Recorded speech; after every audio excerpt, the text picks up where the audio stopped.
Oh, how'd you get in here, Gracie? Thanks for remembering my name. Ah, don't mention it, Gracie. Stop calling me that. Say, what are you trying to pull? What do you mean, Gracie? Grace. You know what I mean. That runaround you've been giving me, that's what I mean. You and Harris's wife, that's what I mean. Oh, is that what you mean? You talk as if we were married. Well, we're going to be. And tomorrow's as good a time as any. Tomorrow? Say, that's dandy. Tomorrow, huh? Well, why not?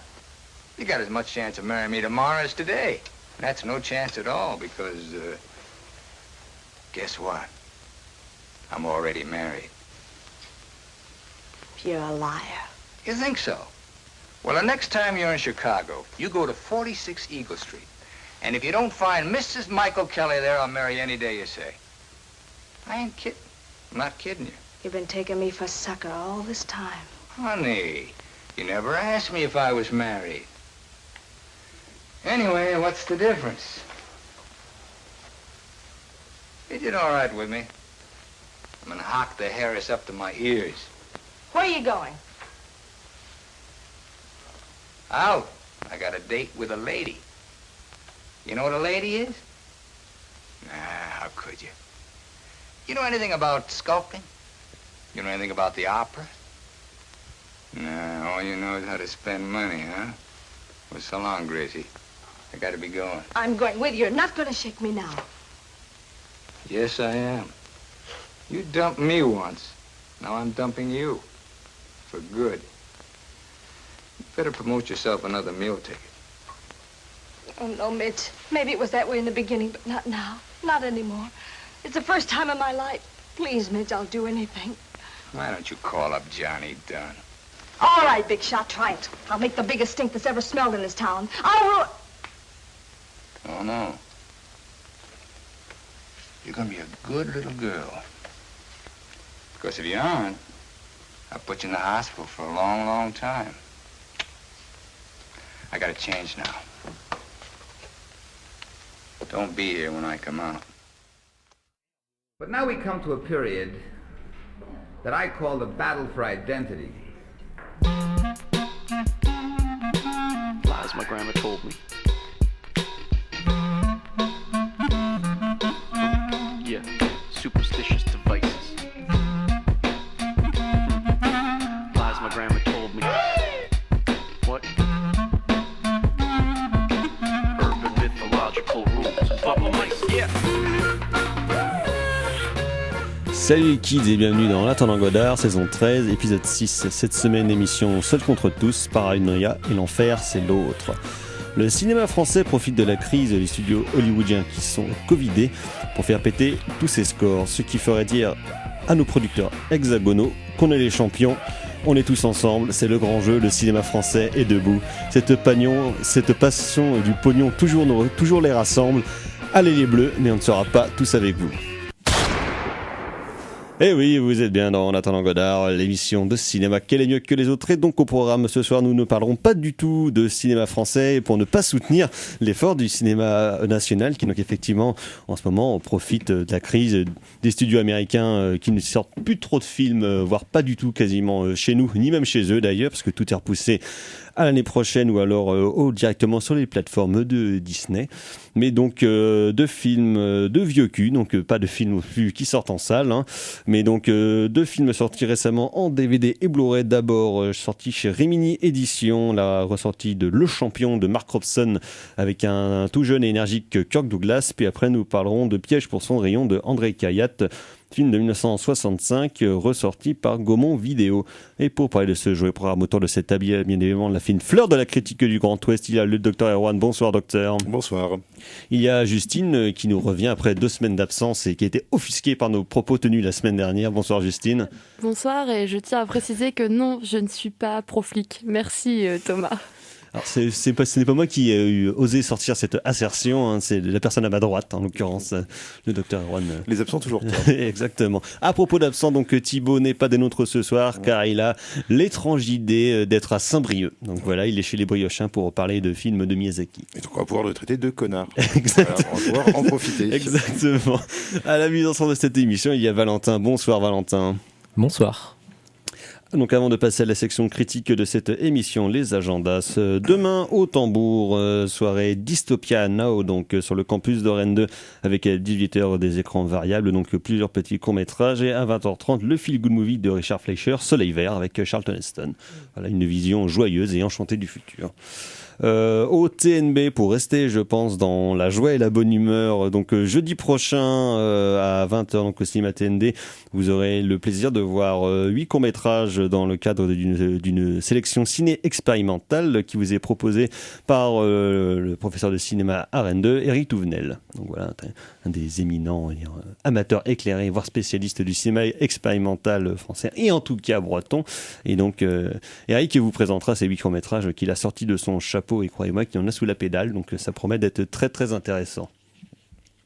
Voilà, sinon ce week-end à l'Arvor avec Doc en Stock, dans le cadre de Doc en Stock proposé par Le Comptoir du Doc, donc il y a le film de Emmanuel Piton en sa présence qui s'appelle Ultimas Ondas.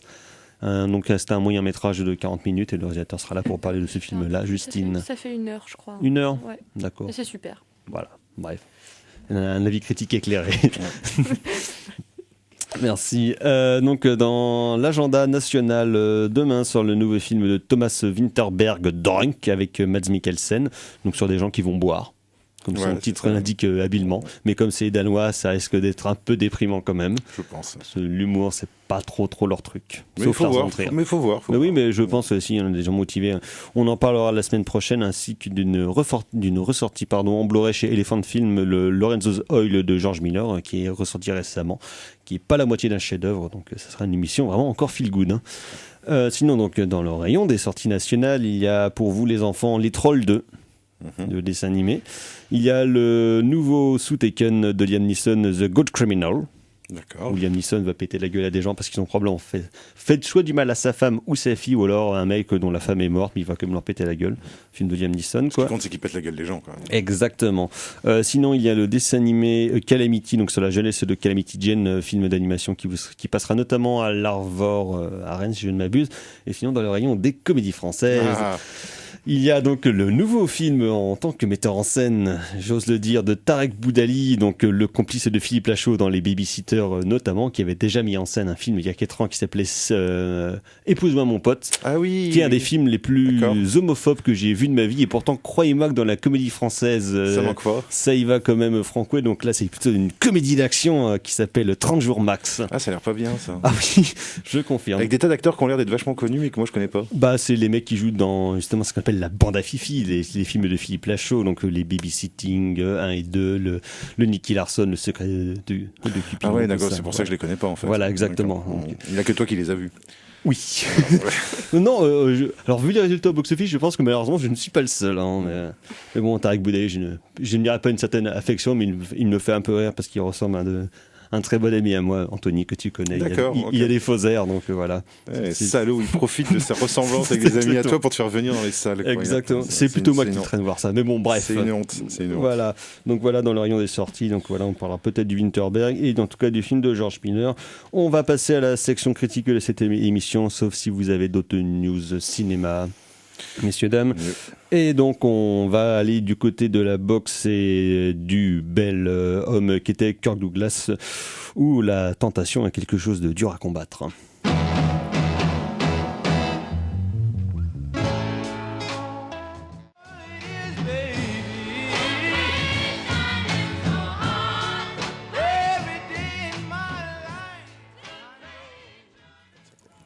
Vous êtes toujours dans En attendant Godard sur Syllab, et c'était George McGregor and the Bronzettes avec Temptation is Hard to Fight. Et de tentation et de combat, il y en est justement question dans le film dont nous allons parler dès à présent, le champion aka Champion dans la langue de Kirk Douglas, qui est le héros et le rôle principal de ce film de Mark Robson de 1949, ressorti en Blu-ray il y a quelques semaines chez Rimini Éditions. Et donc, Le Champion, c'est un film assez important dans la carrière de Kirk Douglas, qui à l'époque n'était pas la superstar du box-office qu'il allait devenir par la suite. Mais ce film-là en est un jalon important et essentiel, puisque donc c'est le 8e film que Kirk Douglas, donc Isur Danielovitch, de son vrai nom, fils d'immigrés russes, juifs russes du début du siècle. Donc il avait déjà fait 8 films en tant qu'acteur et il commençait un peu à être connu. Donc il avait joué notamment avec Turner dans La Griffe du passé, qui était son 2e film. Et il commençait un peu à monter, il intéressait plusieurs studios, et notamment la MGM, qui lui avait proposé apparemment beaucoup d'argent d'en tourner dans une de ses grosses productions de l'époque. Mais à la stupeur et la surprise générale, Kirk a refusé les films et les propositions de la MGM pour tourner ce film-là, Le Champion, parce que je pense que le rôle lui correspondait absolument. Parce que donc, de quoi que ça cause, ça parle d'un jeune homme un peu perdu qui vit de boulot de merde, qui est Midge Kelly, qui trace la route avec son frère. Il travaille dans des restaurants où en fait ils sont traités un peu comme de la merde parce qu'il devait avoir des parts dans le restaurant et finalement ce n'est pas le cas car ils ont été arnaqués.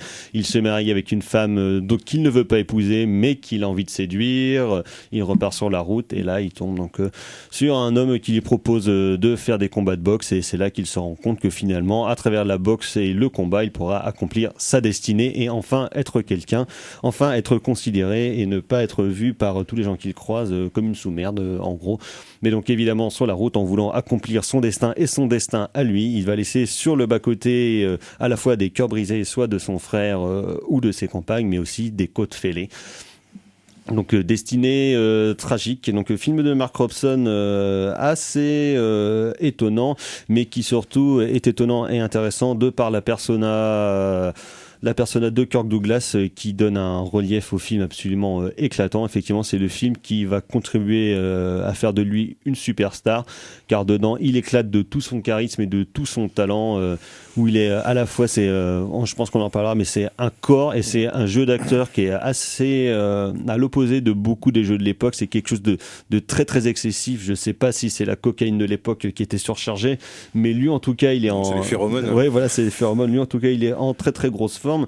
Et donc c'est un scénario d'un mec qui s'appelle Ring Lardner, le nom est bien trouvé, qui était un journaliste sportif. Ouais, qui est un mec assez connu. Ouais, qui a fait plusieurs autres films et qui a été retravaillé après par Carl Foreman, qui a écrit notamment Le Pont de la rivière Kwai pour David Lean et Le Train sifflera 3 fois pour Fred Zinman, donc quelqu'un qui est habitué à traiter de destinées tragiques et de héros héroïques et tragiques, on va dire. Et donc c'est un peu quand même une genre de, pas de dream team, en tout cas des gros professionnels du cinéma hollywoodien qui sont derrière, parce qu'il y a notamment Dimitri Chomkin à la musique qui fait un score un peu anti-triomphal ou anti-excessif, à l'inverse de choses qu'il avait plutôt l'habitude de faire à l'époque. Et c'est pour ça que le film est aussi étonnant. Il y a à la fois une photo qui serait à la fois inspirée du film noir et du cinéma expressionniste allemand, avec beaucoup de clair-obscur, des choses justement qui font ressortir le corps de Kirk Douglas. Et donc surtout, mais on va y revenir, donc c'est Kirk Douglas qui explose et qui fait quelque chose à la fois de son jeu et de son corps dans le cadre du film de boxe,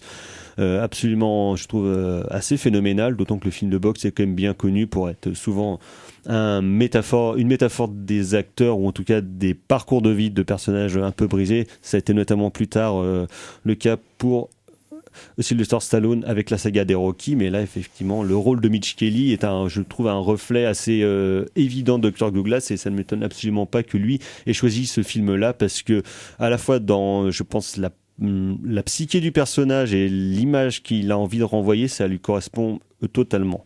Docteur, vous avez vu le film aussi? Oui, ouais, mais moi alors bon, moi j'avoue que je confesse à mon ignorance totale de la carrière de Mark Robson. J'ai peut-être vu d'autres films de lui, mais je devrais pas trop dire j'avoue que je me suis pas regardé avant de venir faire l'émission, autre chose à faire.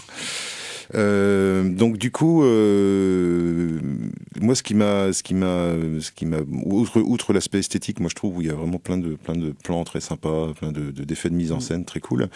Moi ce qui m'a assez surpris en fait dans le film, c'est son côté un peu matriciel, c'est-à-dire que pour moi, après avoir vu le film, j'ai eu l'impression vraiment c'est un peu comme ça arrive quand on regarde certains films, d'avoir des fils qui se connectent en fait avec d'autres œuvres.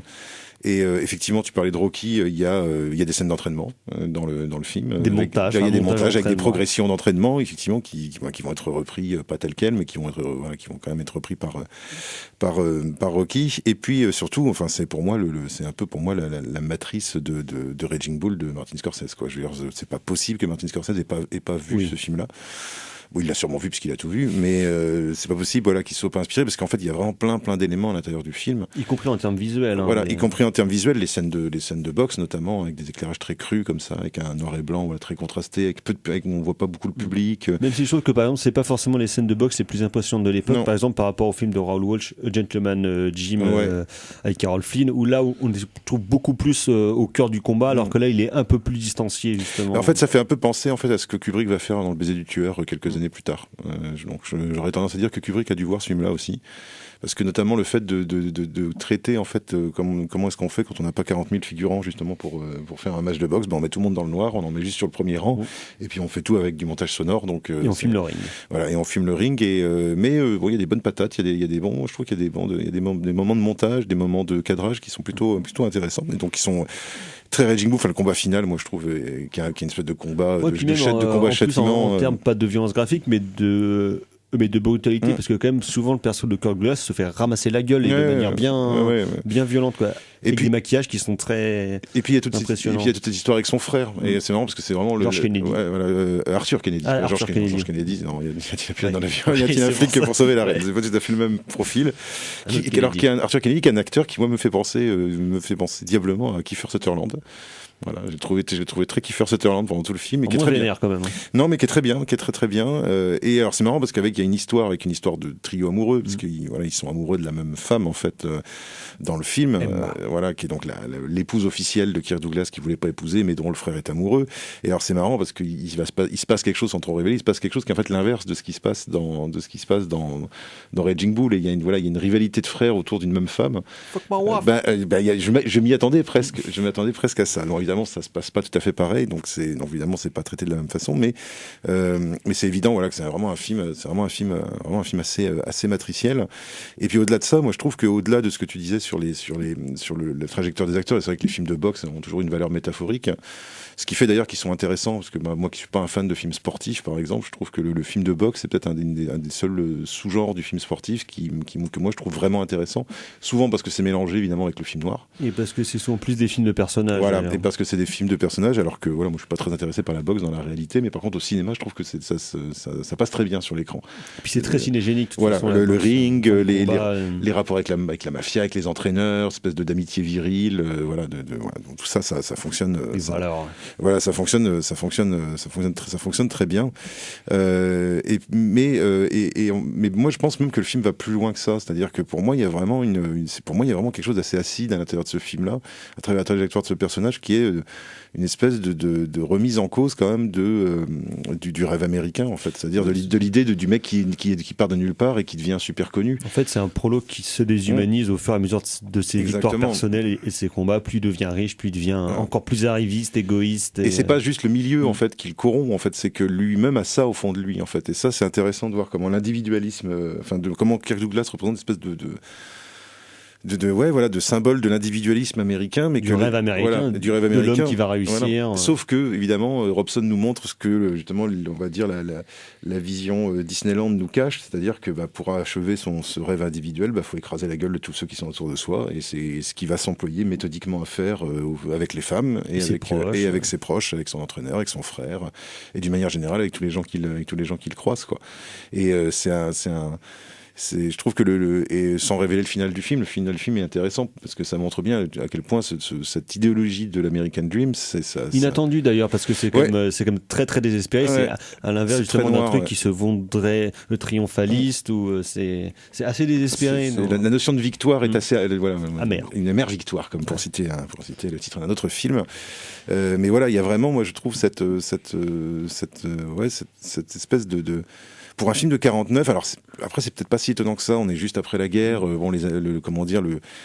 l'idéalisme américain, on a quand même pris sacrément dans la gueule, hein, quand même sur les plages de Normandie et je dirais en Asie. Donc je pense que ça traduit aussi, mais comme le film noir d'une manière générale, c'est pour ça qu'on peut le rattacher d'une certaine manière au film noir, ça traduit une espèce de doute en fait, quoi, qui commence à s'immiscer dans le cinéma hollywoodien.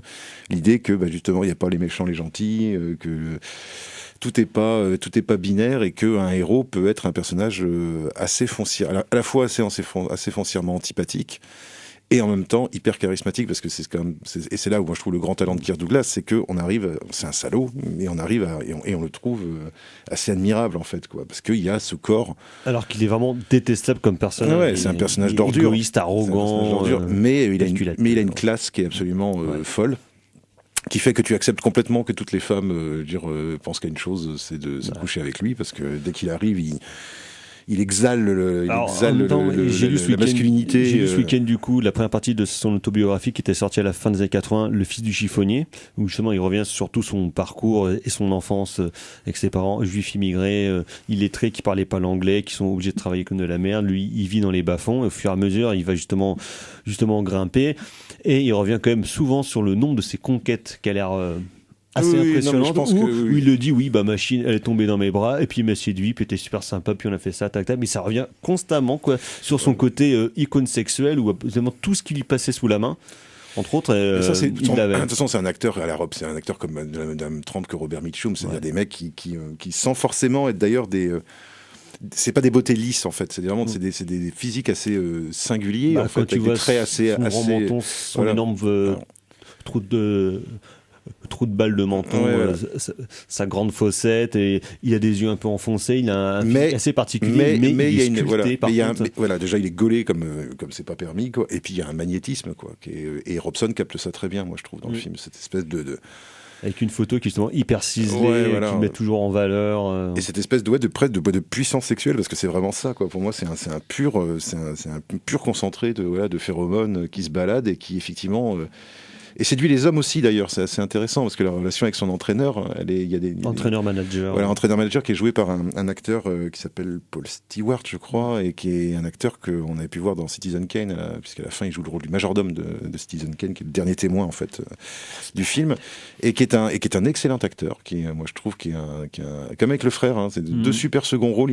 Kirk Douglas justement est épaulé par des gens qui sont physiquement, on va dire, moins impressionnant que lui, mais qui, par contre, en termes de jeu d'acteur, moi, je trouve, apporte des contrepoints qui sont vraiment Mais de toute façon, ça, c'est un peu tout le truc, et je trouve qu'il avait capté assez vite dans sa carrière, quand il est devenu producteur, après Kirk Douglas, c'est de toujours s'entourer des meilleurs acteurs possibles pour que lui puisse briller, le faire remonter encore plus, parce que si tout le monde est bon, lui en fait il va briller encore plus, exactement, ce qu'il fera dans toute sa carrière de prod, que ce soit ses films avec Kubrick ou bien après, il va être et déjà il commence à prendre conscience de son propre talent, de son propre génie et de l'aura incroyable qu'il a à la fois auprès de ses partenaires de jeu, des gens avec qui il bosse et du public, quoi. Et puis avec une capacité de jeu qui est quand même, moi je trouve déjà dans ce film-là déjà quand même assez large, parce qu'il y a ce côté effectivement très démonstratif, très viril, très démonstratif, qui est à la limite du surjeu, et en même temps il y a des moments où il est très drôle, moi je trouve. Il y a des moments où il a le sens, où les dialogues sont vraiment bien écrits pour lui, enfin tu vois, où il y a des moments assez marrants, et tu crois à son rôle de prolo, tu vois, il arrive à jouer le prolo de manière, il arrive à le jouer vraiment parce qu'il y a du vécu derrière, mais il donne beaucoup de crédibilité à la trajectoire de ce personnage fictif, et moi j'ai vraiment je connaissais pas du tout ce film-là. Moi c'est vrai que le jeune Kirk Douglas, moi je connaissais plutôt La Griffe du passé, où déjà moi je le trouvais très bon, mais là il arrive vraiment, je trouve, en 49 à produire un personnage qui est à la fois un héros et un anti-héros, quoi, et qui est les deux en même temps, et je trouve qu'il y a une ambiguïté profonde du personnage, moi je trouve, qui est assez passionnante à regarder, en plus du fait qu'il est pas désagréable à regarder physiquement, quoi, je veux dire, et que les scènes de boxe, tout ça, c'est bien chorégraphié, enfin on sent que c'est pas un film qui a coûté très cher, puisque c'est la United Artists, donc ça doit être. C'était probablement de la série B. Je pense pas que c'était du film B. C'est pas du film B. Pas forcément du film B, mais c'était pas les énormes productions non plus de United. C'est une prod United Artists, donc c'est une prod qui a déjà une volonté, qui est forcément déjà une volonté un peu plus auteuriste, quoi, parce que United Artists c'était vraiment le studio pour les films qui rentraient pas trop dans les cases des autres studios, en fait. Donc et ça se sent, hein, Robson, il y a vraiment un œil, quoi, chez Robson qui est je trouve mais qui justement qui annonce un peu le baiser du tueur, qui annonce un peu Aldrich, qui annonce, enfin voilà, une espèce de sécheresse dans l'exécution qui est voilà, que moi j'ai trouvé très agréable à regarder dans un film, et où il arrive, même si on sent qu'il est plus intéressé par les scènes avec les hommes que les scènes d'amour finalement avec les femmes, mais il y a quand même, je trouve, il arrive à bien équilibrer les deux, quoi. Enfin, les deux ambiances, quoi. L'ambiance un peu plus romantique et puis l'ambiance plus virile, comme qui dirait. Que romantique, c'est un peu exagéré. Faussement romantique. Voilà, parce que c'est quand même un romantisme particulier qui est toujours calculé de toute façon de la part du perso de Kirk Douglas. Ouais, voilà, et puis qui est toujours remis en cause par des événements, par l'attrait de l'argent, etc. Mais comme dit l'entraîneur, voilà, j'aime bien voir des mecs se battre. Et je pense que c'est exactement le propos de Mark Robson, c'est que on sent bien que ce qui l'intéresse principalement dans le film, c'est effectivement de filmer les scènes de boxe, de filmer les scènes de montage, de montrer la progression, tout ça. Et en termes de montage, c'est vraiment plutôt, c'est super fluide. Enfin, c'est très intéressant, quoi, et très quelque part. Novateur, je sais pas, parce que je connais pas assez les films sur la boxe. Mais c'est surtout que de toute façon, pour savoir s'il reprend des formes qui ont déjà été exécutées par d'autres. De toute façon, il y en a quelques-uns, mais c'est vrai que le principal, enfin le maître étalon à l'époque, c'est le film de Walsh, comme on disait tout à l'heure, quoi. Et qui est plus un film historique, puisque c'est un film qui se passe au début du siècle, donc c'est une façon de boxer aussi qui est pas la même, qui est est moins sèche, on va dire, ou moins chorégraphiée que la boxe du début du siècle. Donc voilà, c'était Le Champion de Mark Robson, sorti en Blu-ray chez Rimini Édition il y a quelques semaines, un film de la révélation Kirk Douglas, un petit jeune qui ira loin. Un petit jeune qui n'en veut. Un petit jeune qui n'en veut et qui n'en a eu. Ouais. Alors on va rester dans le rayon des vieilleries, donc en revenant chez nous, donc du côté de la France, mais on se demande si ce soir on s'en va sans vous.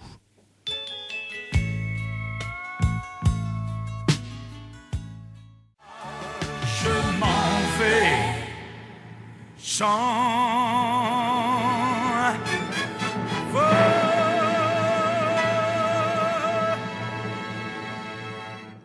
Et oui, vous êtes toujours En attendant Godard sur Syllab, et c'était Dick Rivers avec Ce soir je m'en vais sans vous, reprise de I Will Always Love You de Whitney Houston. Et heureusement, ça ne dure que 2 minutes 22. Eh oui, voilà. Mais le doc dit ça car elle a été bouleversée par cette chanson. J'en ai pleuré. Oui. Et donc, 200 la liste sans vous, peut-être, mais peut-être pas. En est-il question dans le film de nous? Quelle transition qui pourrait fonctionner avec n'importe quoi. Ça pourrait fonctionner avec n'importe quoi. Oui. Attendez, je suis un professionnel. Donc, dans le film dont nous allons parler dès à présent, film de André Cayatte de 1965, ressorti récemment chez Gaumont Vidéo, donc Un piège pour Cendrillon, et qui connaît quelques séances en salle en ce moment, accompagnées notamment par la revue de cinéma de patrimoine Revue et Corrigée. Et donc, Un piège pour Cendrillon, c'est une adaptation du roman de 1963 de Sébastien Japrisot, et qui, pour son adaptation pour le cinéma, a été dialogué par rien de moins que Jean Anouilh, qui avait réécrit à l'époque une fameuse version de Antigone, que j'avais étudié au collège. Japrisot, c'est pas lui qui a... Peut-être que je me trompe, non, c'est pas lui qui a écrit L'été meurtrier. Si, Un long dimanche de fiançailles. Ah, d'accord, oui. Il a été pas mal adapté quand même. Il a été beaucoup adapté, je pense qu'il s'était fait des bonnes pépettes. Et donc c'est un film avec la toute jeunette et toute choupette Dany Carrel, et avec la moins jeunette Madeleine Robinson. Et donc de quoi que ça parle? Eh bien, ça parle du personnage de Dany Carrel, prénommé Michel, qui est retrouvé... Madeleine Renaud? Madeleine, non. Madeleine Robinson? Robinson, oui. Bon, d'accord. Oui, Madeleine Robinson. Pourquoi j'étais persuadé que c'était Madeleine Renaud? Non. Et donc, le personnage de Dany Carrel se réveille à l'hôpital amnésique et grande brûlée. Et donc, elle se demande qu'est-ce qui s'est passé. Et c'est un jour que débarque sa gouvernante, donc jouée par Madeleine Robinson, qui lui apprend que l'appartement où ils étaient a cramé et que sa cousine Dominique est décédée dans cet incendie. Donc évidemment, drame, et que s'est-il passé? Comment l'appartement a-t-il brûlé? Et bien sûr, bien évidemment, les personnages vont se révéler au fur et à mesure du film, notamment quand donc ladite Dominique, aussi incarnée par Dany Carrel, apparaît, et la surcomplication, drame et étranges choses qui vont se passer, personnages équivoques et situations qui ne le sont pas moins. Quelle emphase. Merci. Et donc, avant de parler du film, donc, André Cayatte, c'est un cinéaste qui a beaucoup œuvré, mais qui a été, pas mal trash-talké, comme on dit, par nos petits copains de la nouvelle vague, notamment par François Truffaut, qui n'en ratait pas une pour dézinguer les gens qui faisaient du cinéma mieux que lui. Et donc... car notamment, il reprochait à André Cayatte non seulement de faire des films qui seraient trop propres, donc c'est-à-dire bien fabriqués, mais aussi qui seraient des films à thèse, puisqu'il a pas mal œuvré dans des films qui œuvraient sur la corruption de la justice, sur la question du harcèlement, sur la question de la pédophilie, tout ça. Et donc évidemment, apparemment, c'était des sujets à ne pas aborder, ou en tout cas des choses beaucoup trop sérieuses pour le cinéma. Donc il était assez vilipendé. Je pense que pour ça qu'André Cayatte est aussi un cinéaste qui a été un peu passé dans les oubliettes de l'histoire du cinéma français. Là, faut signaler que c'est Tavernier qui l'a véritablement réhabilité. Moi, je sais que les premiers trucs. Enfin, moi, j'ai découvert des textes sur Cayatte. C'était les textes de Tavernier, quoi. Qui, je crois, est très très fan de ce cinéaste-là, quoi. Effectivement, moi, je connais assez mal André Cayatte. J'ai dû voir un ou deux autres de ses films. Et c'est vrai que de voir celui-là, effectivement, je trouve que ne serait-ce qu'en termes de forme, outre, on va dire la tenue de son intrigue et de son scénario et des dialogues qui, pour le coup, sont vraiment excellent, c'est surtout dans la mise en scène et dans la forme même du film que je trouve extrêmement belle, avec une photo qui est magnifique et une gestion des intrigues et surtout des personnages et de leurs différents caractères, pas super facile, qui est assez étonnant. Justine. Alors oui, moi ça m'a fait penser à une lecture que j'ai fait il n'y a pas longtemps qui s'appelle Cible mouvante, un polar de Ross MacDonald. Et en fait, dans ce livre, comme dans le film, en fait, on part un peu à la recherche des éléments en même temps que le héros. Et il y a une forme de labyrinthe qui s'institue comme ça, et je trouve ça assez passionnant, extrêmement bien ficelé dans le film de Cayatte et à la fois dans le bouquin. Bref, je laisse le bouquin de côté. Pour ce qui est du film, je pense que c'est un de ses moins connus. En tout cas, parce qu'il me semble qu'il a sorti date de 2020. Il n'a pas été sorti avant. Voilà, il était au Festival Lumière l'année dernière à Lyon. Absolument. Donc il ressort en DVD et en salle en ce moment. Mais voilà, après Cayatte a beaucoup été censuré par Truffaut. Enfin, non, alors amalgame. Il a beaucoup été censuré par l'État, mais aussi un peu muselé par Truffaut et consorts. Je pense que oui, à l'époque, et pas que, Truffaut avait du mal à trouver un peu de beauté dans les films de gauche. Là, je pense que c'est véritablement un film de gauche.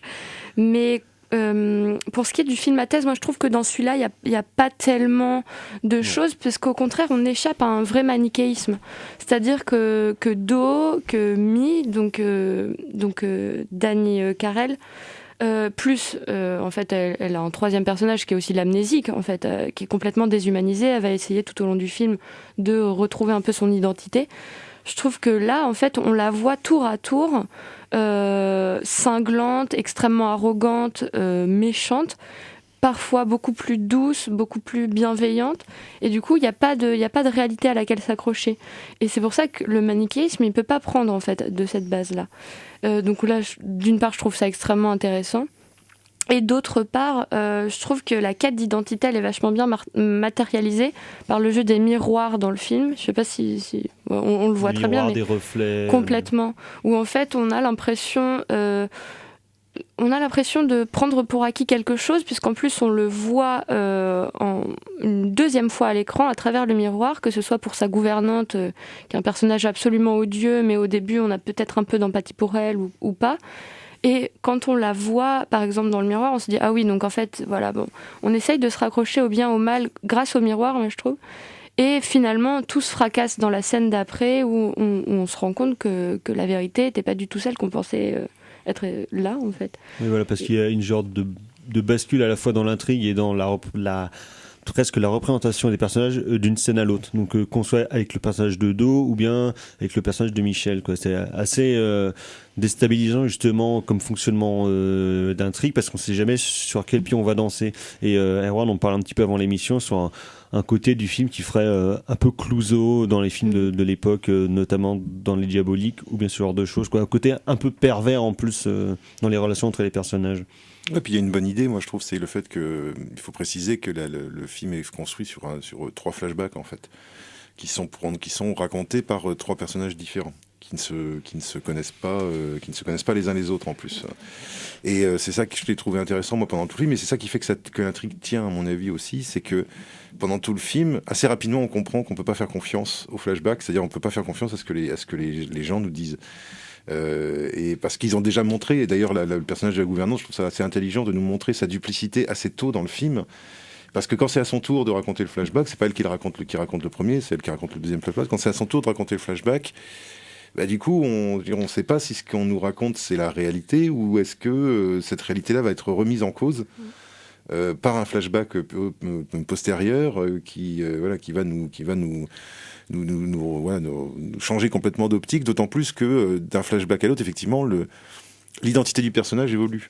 C'est-à-dire que Dani Carrel croit qu'elle est une personne, et puis dans le flashback suivant, elle croit qu'elle est une autre personne, et du coup là aussi, on est habité par une espèce de doute comme ça qui dure pendant tout le film, de savoir qui elle est exactement. Absolument. Oui, et puis elle est complètement déshumanisée. En fait, c'est un véritable pantin, mais jusqu'à la fin, en fait. C'est-à-dire que moi, je n'ai pas réussi à savoir si la dernière personne qui intervient pour essayer de recoller les morceaux dit la vérité.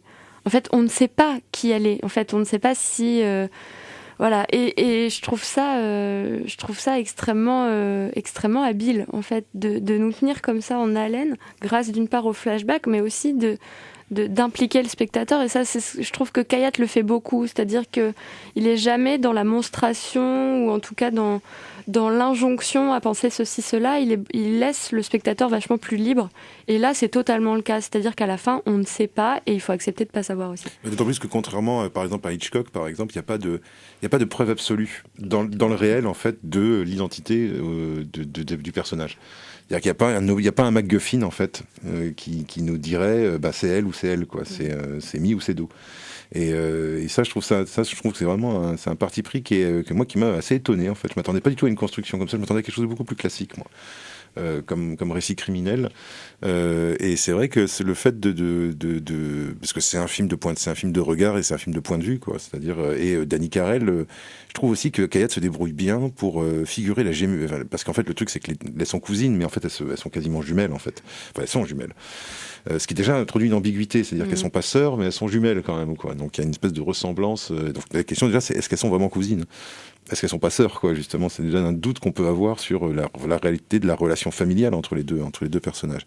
Et Dani Carrel, qui est pourtant une actrice qui, à l'époque, c'est pas une actrice encore, à mon avis, très. Elle a fait quelque chose. Elle a fait quelques. Voilà, elle fait quelques films, mais c'est plutôt une actrice qui a plutôt, d'ailleurs, Kayat s'en prive pas. Hein, c'est une actrice qui a plutôt été utilisée pour son physique. Une starlette plutôt. Voilà, enfin, en tout cas, comme elle est vue à l'époque. Et d'ailleurs, le film comporte un certain nombre de scènes de nu qui sont peut-être pas étonnantes, parce qu'on est quand même dans les années 60, mais qui sont effectivement très françaises, quoi. Là, c'est-à-dire qu'on se dit cochon de français, quoi, qui dès qu'ils ont une actrice, dès qu'ils ont une actrice, la mettent toute nue.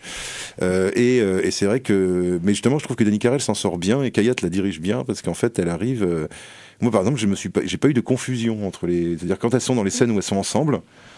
D'ailleurs, il y a 2-3 scènes, il y a 2-3 plans où elles sont toutes les deux dans le même plan, et j'avoue que moi je regarde toujours enfin, tu vois, voir si c'est un faux split screen et tout ça. C'est difficile. Hein, et ben, c'est plutôt bien foutu. Ouais, c'est étonnant parce que en plus, c'est pas seulement un changement de coiffure entre les deux personnages, c'est une manière de jouer qui est totalement différente. Ouais, parce qu'il y en a une qui est plutôt bourgeoise, enfin qui est une espèce de bourgeoise arrogante, et puis une autre et ça c'est intéressant aussi, comment le regard que nous on porte et comment Kayat joue justement sur son truc de son passé de cinéaste de gauche.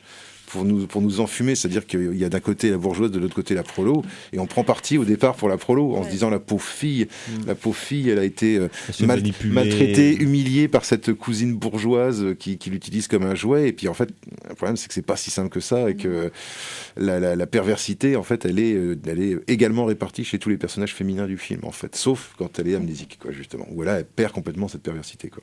Et en même temps, elle perd sa personnalité. En même temps, c'est ça qui est intéressant aussi. C'est qu'en ne devenant plus perverse, elle devient une page blanche. Mais du coup, elle n'a plus de caractère non plus. Alors que les deux versions d'elle dans le passé sont très fortement caractérisées. Et donc, a priori, en plus, en n'ayant plus de caractère, ça serait un personnage qui serait plus fade ou bien plus malléable, ou peut-être un peu plus naïf ou truc comme ça. Alors qu'en fait, pas du tout. C'est parce que entre les trois avatars de Dani Carrel, c'est parce que le perso, finalement, pas le plus intéressant, mais le plus fort et le plus ambigu, justement, sur cette fausse innocence qu'elle aurait parce qu'elle est amnésique. et qui finalement fait ressortir le caractère des deux autres personnages qu'il joue, où justement il y a la bourgeoise prétentieuse et la petite prolo naïve et puis attristée par son terrible destin et son sort, alors quand finalement il en fait quelque chose d'un peu plus complexe que ça. Effectivement, ça fait un côté très Clouseau et aussi peut-être parfois proche de certains cinémas allemands sur la psychologie, un peu retors des personnages, sans pousser non plus jusqu'à faire une analogie avec Fritz Lang, mais il y a des choses qui se rapprochent justement sur ce côté un peu jumeau, miroir. Il y a un truc de perversité, il y a un truc de perversité. Je sais plus c'était quoi le film de Lang, l'autre côté du miroir. Le secret derrière la porte. Ouais, voilà, c'est ça. Le secret derrière la porte, un peu pareil. Non, mais oui, mais ça peut faire penser à Bergman aussi, toute cette question de double, là en l'occurrence de triple. Moi je trouve que ce qui est aussi très fort dans le film, c'est la place des femmes. Le film est quasiment interprété que par des femmes, ou en tout cas on les voit 80% du temps à l'écran. Il y a un personnage masculin à la fin qui arrive, qui va jouer un peu, pas un Deus Ex Machina, mais on va dire un retour de jeu. C'est ça, il va ramener encore quelques pièces au puzzle. Mais ce ne sont pas des recours, les hommes, justement. Et jamais, à aucun moment. C'est ça qui est formidable, mais j'aimais beaucoup. Ils sont accessoires plus que... complètement, surtout quand on voit... Il y a quelque chose qui illustre bien ça, c'est le personnage de Gabriel, je crois. Alors, je ne sais plus qui l'interprète, je ne connais pas cet acteur. Et donc, il jouait, en fait, l'amant, le petit ami de Michel. Et on le voit donc une fois que amnésique, puisque en fait elle n'a pas de nom, Danica, à ce moment-là elle n'a pas de nom, revient vers lui et lui tombe amoureux de la version qu'il croit être Dominique, donc c'est-à-dire la cousine, alors qu'ils se détestaient à l'époque, ils pouvaient pas se voir. Et lui, en fait, il est totalement... c'est une espèce de soupe un peu malléable comme ça. Et finalement, c'est comme ça que l'homme est représenté dans le film. Donc il y a un côté extrêmement jouissif. Surtout pour un film de 65 où la place des femmes, c'était encore pas... C'était pas gagné. Et là, voilà, la place de femmes fortes, à la fois extrêmement vénales, mais c'est très bien écrit. Mais qui sont le moteur de l'action. Exactement, c'est ça. Oui, puis qui sont pas... qui sont vénales, mais qui quelque part sont pas plus vénales que des personnages masculins dans d'autres films, quoi, que dans le Trésor de la Sierra Madre ou des films comme ça. C'est-à-dire que pourquoi est-ce que les femmes devraient absolument être représentées comme des petites choses, des petites poupées sympathiques, et on sent bien que Kayat, effectivement, il a envie... alors je dirais pas que c'est un film féministe, je dirais peut-être pas jusque-là, mais je pense qu'il a envie en tout cas d'appliquer finalement à des personnages féminins des caractères qu'on accepte, qui à mon avis à l'époque étaient mieux acceptés chez des personnages masculins. Parce que quelque part ils allaient de soi, alors que la vision des salauds, voilà, alors que la vision de la femme était toujours l'idée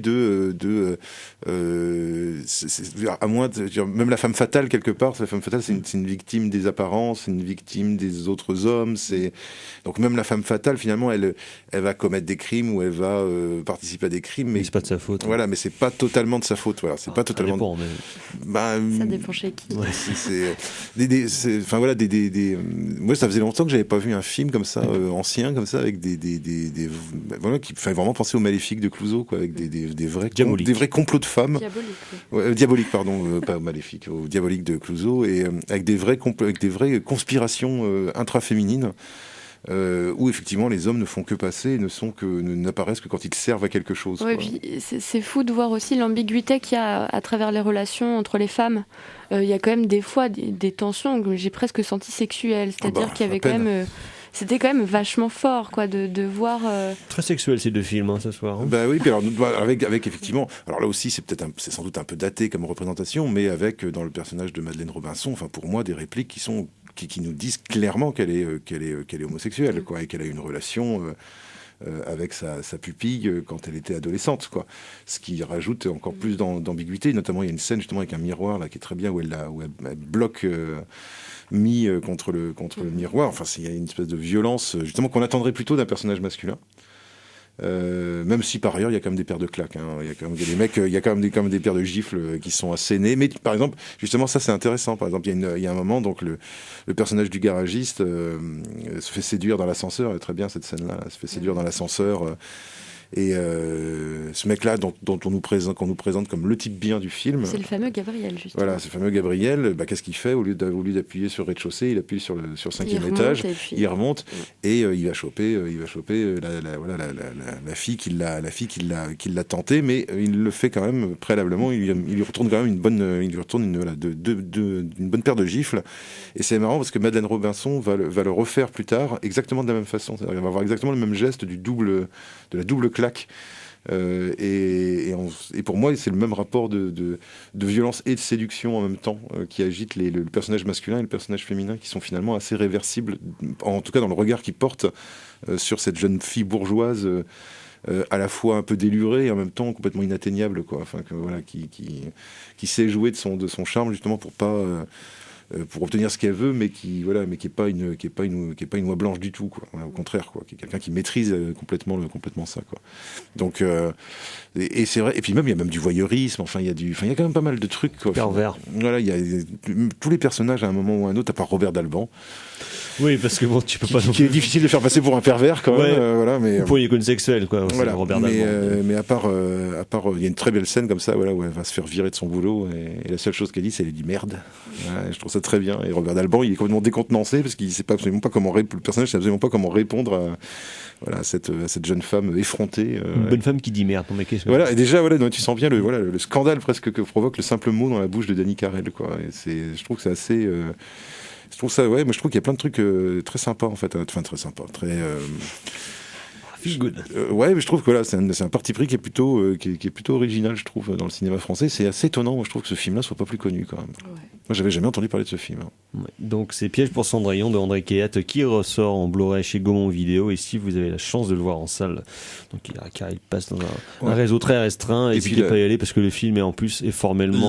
Puis la restauration, on l'a pas dit, mais pour le champion aussi. Hein, d'ailleurs, les deux transferts sont de toute beauté. Blu-ray sont avec des noirs et blancs vachement bien. Moi, j'ai trouvé. Avec Alors, j'ai quand même repéré une erreur dans Piège pour Cendrillon. Il y a un moment, donc, il y a une scène où elle joue au quai avec un autre personnage qui va apparaître plus tard dans le fond d'une piscine. Et il y a un plan d'ensemble où on voit le micro en bas à droite. On voit le micro et moi ça m'a. Pour les amateurs d'erreurs de film. Voilà, donc j'ai été étonné parce que je me suis dit tiens c'est marrant ils l'ont pas retourné, ils ont dû manquer de temps parce que ou alors ils ont pas dû se rendre compte tout de suite que le micro était dans le champ. Parce que le micro il apparaît vraiment, mais tu le vois vraiment comme le nez au milieu du visage, quoi. Voilà. Donc au-delà de ça, André Kayat, peut-être que Truffaut n'avait pas totalement tort, hein, quand même. Il essaie de traîner des micros dans le champ. Et donc voilà une nouvelle preuve que François Truffaut était peut-être meilleur cinéaste que critique. Donc c'était Piège pour Cendrillon. On va passer au coup de cœur.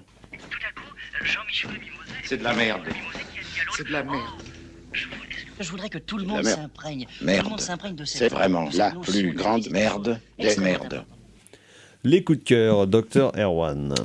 Moi, ce sera un film chinois tourné au Tibet, en tibétain, par un tibétain qui s'appelle Pema Tseden et qui s'appelle Jinpa, un conte tibétain, qui est son 6e film, je crois, ce réalisateur, qui est pas très très connu en Europe, mais qui commence justement à être connu. Son prochain film sort bientôt, et qui est une histoire qui est un espèce de road movie de vengeance, mais en mode presque chorismachien, quoi. Donc c'est très étrange, ça fait penser un peu au cinéma iranien, un peu au cinéma scandinave, et en même temps c'est très tibétain dans le sens où c'est tout avec un trip de réincarnation, de double, où c'est pas vraiment fantastique, mais un petit peu quand même. Enfin voilà, c'est un film très très curieux. Mais que moi j'ai trouvé plutôt intéressant, avec un acteur principal qui d'ailleurs s'appelle Jinpa, qui a le nom du personnage principal et qui est un acteur j'ai trouvé assez charismatique, avec des très beaux plans, notamment une très belle photo avec des intérieurs filmés comme des Georges de la Tour, et il y a des très beaux plans à l'intérieur de ce film-là. Donc c'est une petite curiosité qui mérite d'être découverte. Merci docteur. Justine, dans un tout autre style. Alors, pour pas changer, ça va être un polar de Jim Thompson qui s'appelle 1275 âmes ou 1280. 1280, c'est dans la version anglaise. Pottsville 1280, qui était retraduit, qui est reparu chez Rivage il y a quelques années dans sa version intégrale et son titre originel, donc 1280 âmes. Et voilà, donc un polar avec un chapitre 3 sur une histoire de latrine, très court le chapitre, et est formidable. Et c'est le film qui a donné coup de torchon de Tavernier. Oui, tout à fait. Exactement. Numéro 1000 de la série noire. Oui. Voilà. Tout à fait aussi. Un très très grand livre. De toute façon, toute l'œuvre de Jim Thompson est absolument merveilleuse, formidable. Et c'est non seulement des plus grands auteurs de polar du monde, mais un des plus grands auteurs américains tout court. À mon avis aussi. Je vais me pencher dessus. Là, je fais une petite pause de Manchette et ADG et je passe à Thompson. Bah, tu verras, c'est pas tout mal quand même. Alors moi, dans un tout autre style, je sais que vous allez avoir peut-être un haut le cœur, docteur, mais c'est un projet de hip-hop sorti vendredi dernier qui s'appelle Très Organisé, qui réunit une foultitude, une palanquée de rappeurs marseillais, on va dire, en activité et du passé, sous l'impulsion donc de Jul, qui pour le coup a réuni des membres de l'AFF, de IAM, qui a réuni toute la jeune garde maintenant, Alonso, Algerino, SCH lui-même. Il a fait appel donc notamment à Pone de l'AFF pour ressortir des sons des années 80 et puis 90 et Jul a chapeauté tout le projet, donc c'est assez étonnant, c'est parfois assez inégal, mais il y a je trouve de très très beaux morceaux, des choses vraiment très belles, des beaux textes et une super prod et qui nous montre. Est-ce qu'il y a que de l'autotune, c'est ça? Non, justement, il y a déjà c'est un progrès. Il y a même très peu d'autotune, je trouve, excepté sur quelques rappeurs qui font leur truc habituel. Et Jul nous rappelle aussi que quand justement il quitte l'autotune et sa musique de fanfare, il arrive à faire du vrai hip-hop et c'est pas désagréable. Et ça nous montre une fois de plus que SCH est un des meilleurs rappeurs actuels en activité, si ce n'est le meilleur. En tout cas, très très chouette projet et assez galvanisant. En tout cas, j'espère que Jul continuera comme ça à faire vivre la scène marseillaise qui montre une genre de réunion. Je pensais pas qu'un jour on dirait du bien de Jul dans l'émission. Garçon sympathique, donc ouais, très chouette. Mais c'est pas un vilain garçon. Non. J'écoute ça depuis 3 jours et c'est tout à fait joyeux, chamarré et enthousiasmant en tout cas. Okay. Donc voilà, Valentin n'a pas de coup de cœur parce que le pauvre homme travaille trop, donc il n'attend de ne rien voir et de ne rien faire. On ne peut pas dire que le travail soit son coup de cœur. Donc merci messieurs, merci mademoiselle. On se retrouve la semaine prochaine pour parler notamment de George Miller en présence de Thibaut qui reviendra car il aura probablement pleuré devant le film. Je sais qu'il a pleuré devant le film. Merci messieurs. Prochaine émission, prochaine édition. À ciao, bonsoir. Salut.